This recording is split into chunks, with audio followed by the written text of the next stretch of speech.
ওই ভাবি রে দে নেন। দে বাইরে দে বাইরে। ঠিক আছে ঠিক আছে। খান ভাবি সাহেব খান, এটা গার্মেন্টসের মুরগি। গার্মেন্টসের মুরগি মানে?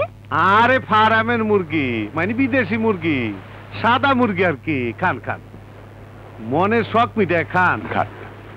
অনেকদিন গত আমার শখ আপনার আর ভাবি সাহেবের দাওয়াত খাওয়ামু। আপনারা বড় বড় হোটেলে খান, আমার এই নদীর পারে মুক্ত হওয়ায় একটু ফরেন ভাব আর কি। আপনার মতন মহান ব্যক্তি আমার দাওয়াত কবুল করছে, আমি খুব খুশি। আপনার প্রশংসা করার আমার ভাষা নাই। আপনার মতন নেতা লাখে একটা। জনগণের সেবা করাই যেমন আপনাদের ধর্ম, তেমনি আপনার সেবা করাই আমার ধর্ম। আপনার পায়ের নিচে আমার বেহের। আর ভাবির কথা কি কমু, এইরকম সুন্দরী ভাবি আছে বইলাই আজ আপনার এত নাম এত সুনাম। কি যে বলেন! সত্যি ভাবির এখনো যেরকম চেহারা, সিনেমার নায়িকা মৌসুমী শাবনূর ওরা ফেল। ভাবিরে দেখার পর থেকে আমি একদিনও ঘুমাইবার পারিনি। ভাবির চোখে কি যে জাদু আছে, চেহারা এমনই তাকাইলে চোখ ফিরানো যায় না। আর ফিগার ভাবির ফিগারের দিক তাকাইলে আমার মাথা গরম হয়ে যায়। এসব কি বলছেন আপনি? ভাবিরে আমার খুব পছন্দ হয়েছে। মুখ সামলে কথা বলবেন। মুখ থাকলে সে না মুখ সামলায় কথা কম, আমার তো মুখই নাই। তরফদার সাহেব, জনপ্রতিনিধিকে এভাবে অপমানটা ঠিক হচ্ছে না। আরে অপমানের দেখছেন কি, মাত্র শুরু। আপনার একটা জঘন্য ভাষায় একটা গালি দিতে চাই না। আপনারা নেতা মানুষ, আপনারা গালি দেবো না। আপনার দাওয়াত দিয়ে আনছি, আপনার স্ত্রী আমি হাঙ্গা করব। তরফদার, এ ধরনের বাজে কথা বলবেন না। বসেন এত উত্তেজিত হন কে?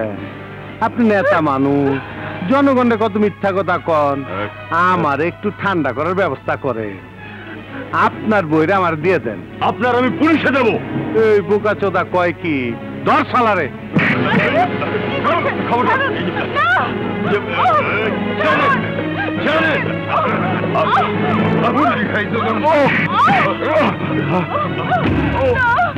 এখনো সময় আছে, তোর স্ত্রীরা আমার হাতে তুইলা দে, তাইলে তুই বাইচে যাবি গা।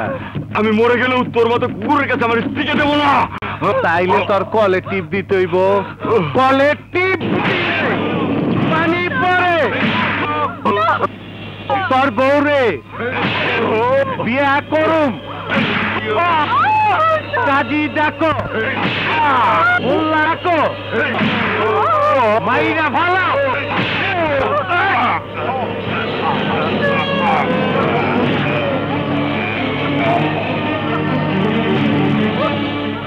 এই ওর পায়ে সিমেন্টের বস্তা বাইন্দা নদীতে ফালায় দে।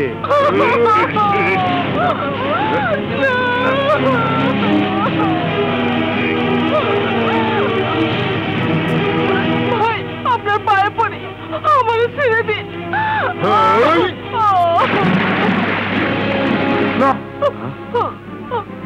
এই আরে ধর, আমি বুইরারে সাইজ করে আহি।